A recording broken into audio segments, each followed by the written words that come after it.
Bonjour, alors dans cette vidéo je vais vous parler des deux événements majeurs du moment qui sont susceptibles d'influencer les marchés à court terme, on va dire sur une échéance de 2 à 3 mois à peu près. Ce sont évidemment les menaces ou la forte probabilité maintenant de reconfinement dans un certain nombre de pays européens dont la France et ensuite bien sûr l'élection américaine de début novembre. Alors on va commencer par l'effet potentiel des confinements sur les marchés. Bon, vous allez voir que ça n'est pas si grand que cela.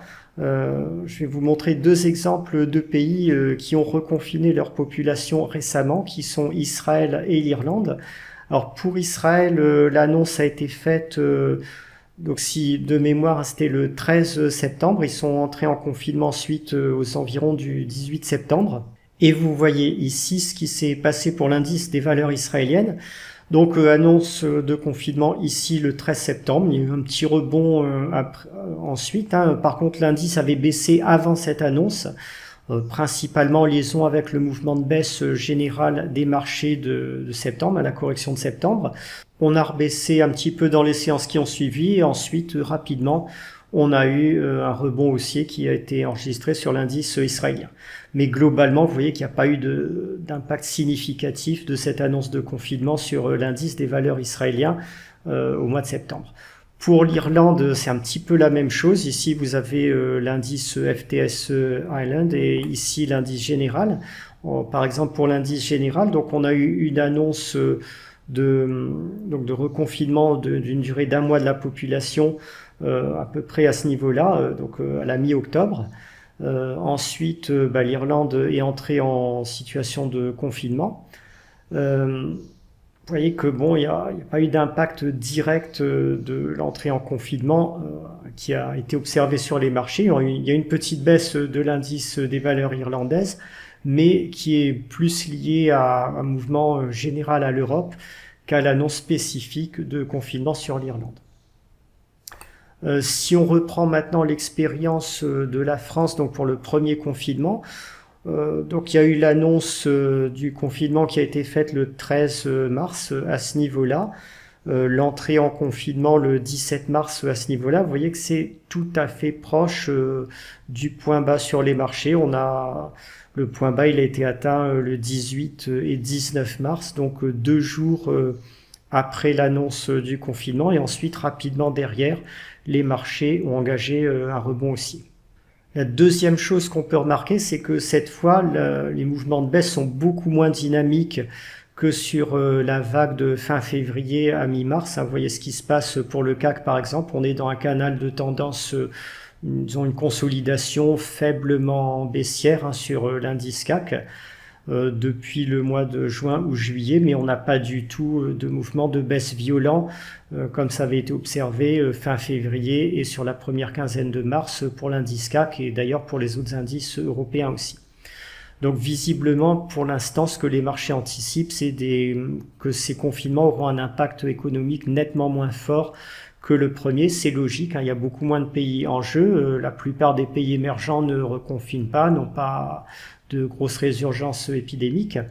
Et il doit y avoir un certain nombre d'investisseurs maintenant qui se disent que même s'il y a un confinement, ça incitera les États à faire encore plus de plans de relance et au final, ça aura un impact haussier de court terme sur les marchés. Au niveau de ce qui s'est passé maintenant sur le plan médical en Israël et en Irlande, vous voyez la situation. Ça a été contrôlé assez vite, la résurgence de l'épidémie. En à peu près un mois, le nombre de cas a complètement chuté en Israël. Et sur l'Irlande, où le reconfinement a commencé vers le 18 octobre, vous voyez ici l'impact assez rapide de la mesure. On a là aussi une baisse du nombre de cas significative. J'ai plus de soucis sur le long terme en fait, parce que ces mesures de confinement, elles sont dans le fond absurdes, elles sont pas justifiées par la dangerosité de ce Covid. Le problème n'est pas de débattre de cette situation de dictature sanitaire absurde. Le problème, c'est que derrière les confinements, les pays ne contrôlent pas l'épidémie, ne testent pas correctement, ils n'isolent pas correctement les malades. Et du coup, ça repart et c'est ce qui risque de se passer encore quelques fois si les pays continuent à mal tester. Et évidemment, sur le long terme, ça aura un gros impact sur l'économie et même sur le système financier et monétaire des pays qui s'amusent comme ça à confiner, à faire des plans de relance artificiels, à payer leur population à rien faire jusqu'à ce que le système se casse la figure. Ça, c'est un autre débat. On n'est pas là pour parler du long terme ici. Je suis là pour vous parler des 2-3 mois qui viennent.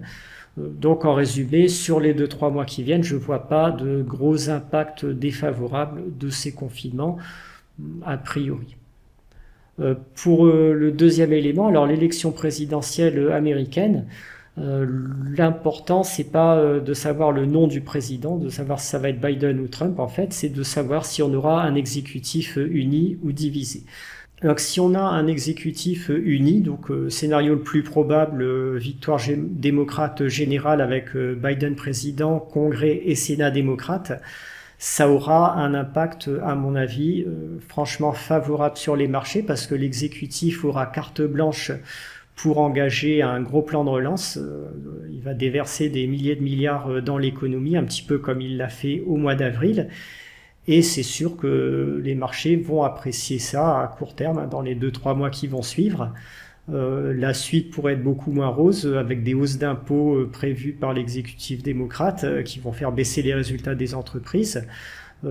Et une fois que l'effet artificiel dopant de ce plan de relance sera évanoui, les marchés pourraient rechuter ensuite. Mais on va dire que dans les 3 mois qui viennent, on aurait dans ce cadre-là un scénario haussier sur le S&P.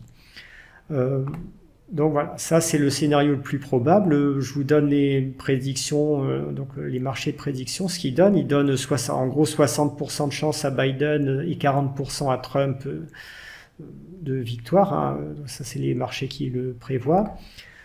Pour le Sénat, qui est l'élément clé, parce que le Congrès a de très fortes chances de rester démocrate. Hein. Les marchés de prédiction donnent 85% de chances au Congrès de rester démocrate. Pour le Sénat, vous voyez que c'est beaucoup plus divisé. 50, on va dire que c'est 55-45, hein, parce que le total dépasse un peu 100%, parce que chaque camp est un petit peu plus enthousiaste que la réalité. Mais c'est à peu près ça. Donc 55% de chance de Sénat démocrate, 45% de chance de Sénat républicain. Alors si par contre on a un Sénat républicain, donc un exécutif divisé comme c'est le cas en ce moment, ça sera plus compliqué pour l'exécutif d'engager de gros plans de relance rapidement. Et là, on pourrait avoir un impact défavorable sur les marchés. Donc voilà en résumé la situation. Une petite, quand même une probabilité un peu plus forte que 50% sur les 3 mois qui viennent d'avoir un scénario haussier pour les marchés, hein, notamment américains, mais aussi potentiellement en Europe. Hein, si la BCE, par exemple, engage un nouveau plan de relance et les États qui confinent aussi, je dis bien sur le court terme, mais quand même une probabilité non négligeable de scénarios plus défavorables. Donc je vous conseille quand même d'attendre le résultat des élections américaines. C'est le facteur le plus déterminant pour les mois qui viennent avant d'engager des prises de position à la hausse ou à la baisse.